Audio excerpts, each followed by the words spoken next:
Now, as the final speaker prior to our lunch break, I'd like to welcome Caleb Sheridan on stage. Welcome, Sheridan. Caleb. Thank you. So Caleb, you are the co-founder at Blocklytics, and you're currently analyzing data at FoamMap.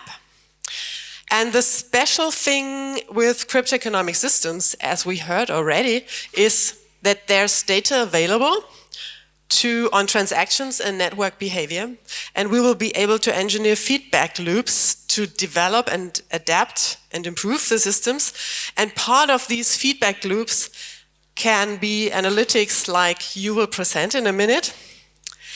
And in addition to that, I think we can also get insights from the behavior of the networks and how they, let's say, cooperate in specific cases to get a glimpse on how to tackle irrational behavior of network agents. So I'm very much looking forward to this talk. Caleb, the stage is yours. Give him a round of applause. Thank you.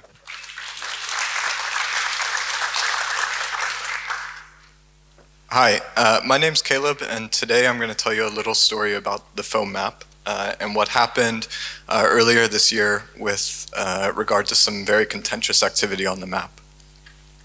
I'm the co-founder of Blocklytics. We look at on-chain data, and we've been looking at Foam for about the past year. In case you're not familiar with the Foam project, their goal is to provide decentralized location services, and this takes the form of two products. One product is their location product, which is a dynamic proof of location, which is under development now.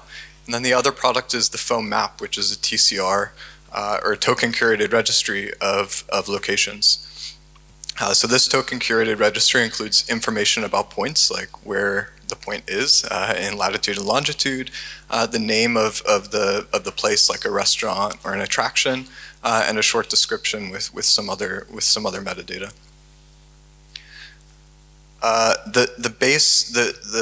The system design of the Foam map and how this token curated registry works is that cartographers add points, and they stake a few tokens in each point in order to assert that the information is valid and correct. And challengers or validators can challenge points to vote them off of the map, or to say that this point should not be included on the list. So challengers also have to stake tokens, and what this creates is an incentive mechanism for people who add points to add valid points, and also for challengers to identify and ultimately remove points that are invalid.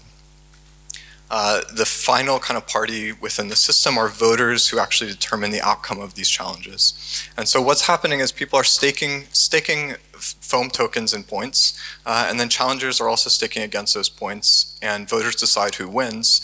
And if the point owner wins, the point stays on the map.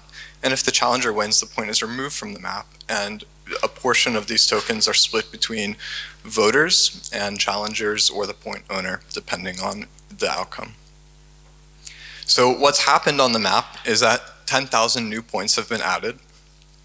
And then following along the top line of this diagram, about 6% of points have been challenged. And then continuing along the top line, about the vast majority, about 87, 86% of the challenge points have been ultimately removed from the map by the voters.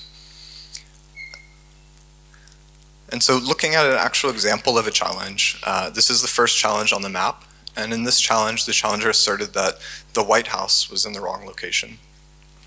And this was pretty typical challenge activity, right? So in this case, the cartographer who placed the point actually placed the White House on the north lawn, which is not where the White House is.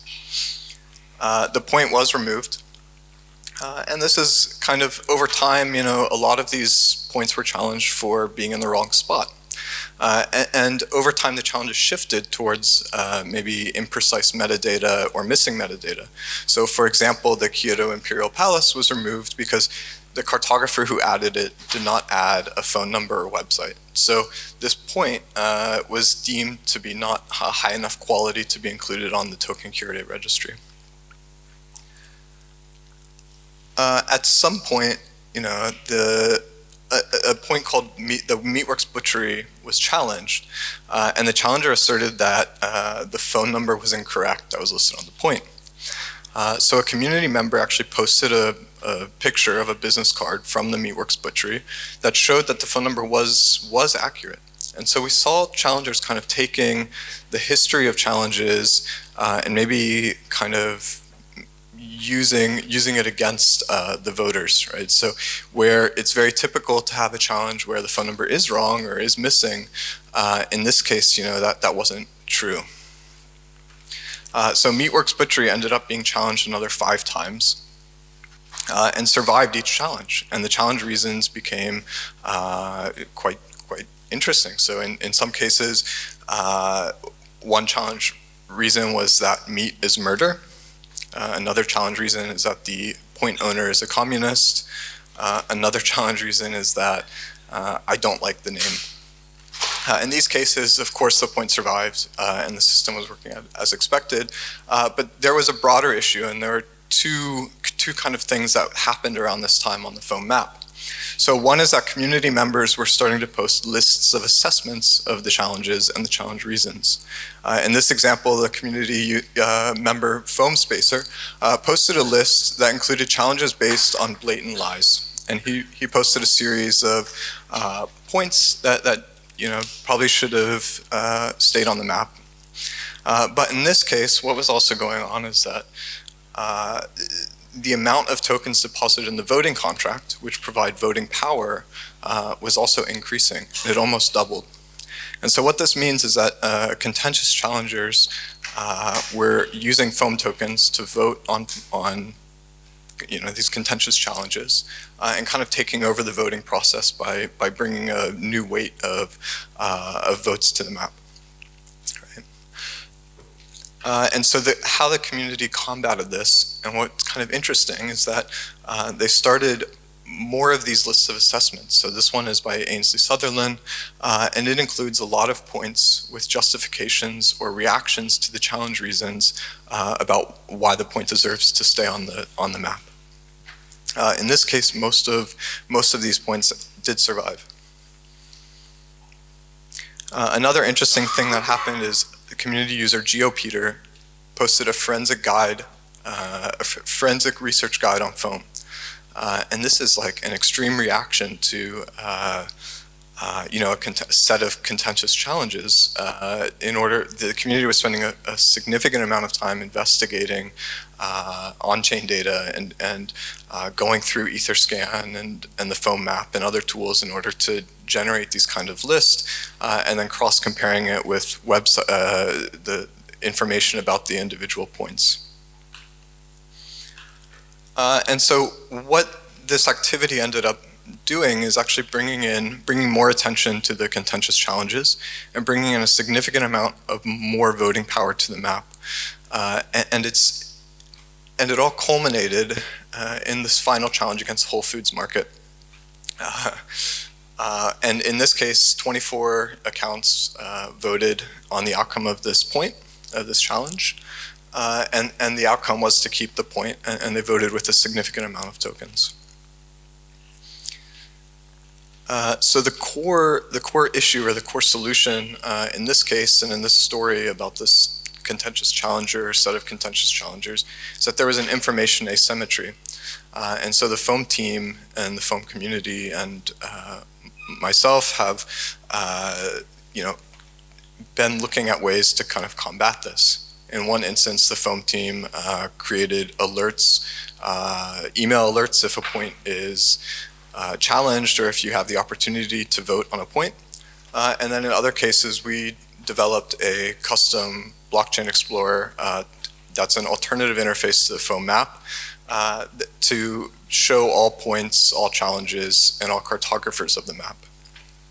You can go to this tool and view this tool at foam.tools. Some of the important things that we added here in order to reduce the information asymmetry is a history of actions taken by different network participants. And so this includes, of course, a history of, say, for example, who added the point, or who challenged a point, or who voted, or what their historical voting record is, but also an element of reputation. And so these are profiles provided by 3box.io. And they provide a reputation system for the foam map. So if an account has a poor reputation, then voters can use that information to make a better decision. Or likewise, if an account has a very good reputation, then voters can also use that information to make better decisions. And so that's kind of the end of the talk here, but what is really important is that there were these contentious challenges identified by the community. The core root of the problem is information asymmetry, and this is kind of some of the ways that we're balancing that out. Thank you very much. Thank you, Caleb. Maybe, are there any questions, since we have some minutes for questions on this example? Any question? Yes. Hi, thank you for your talk. Can you elaborate a little bit on that? So your project collects the data, and the token mechanics should guarantee that the data is of high quality. Do you keep this data inside your project, or do you feed it back into, I don't know which map, which underlying map you use, OpenStreetMap or Google Maps or whatever? Do you kind of try to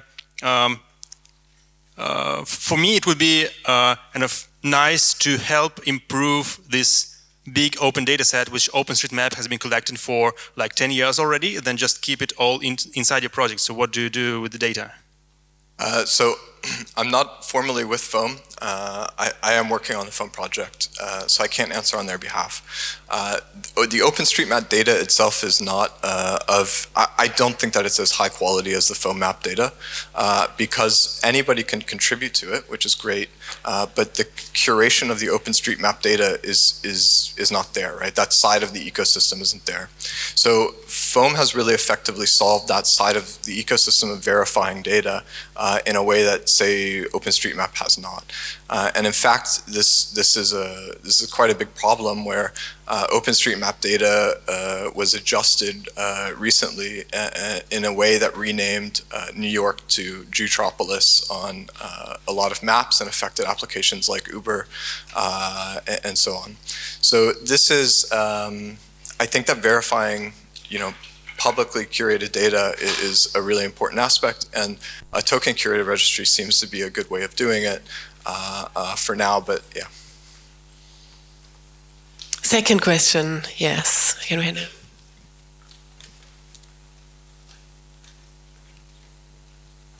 Where is the data stored? Is it stored on Ethereum, or where is it stored? The points themselves are are stored on Ethereum, yeah, and there's an IPFS hash where the metadata for each point is stored. Any additional question? Okay.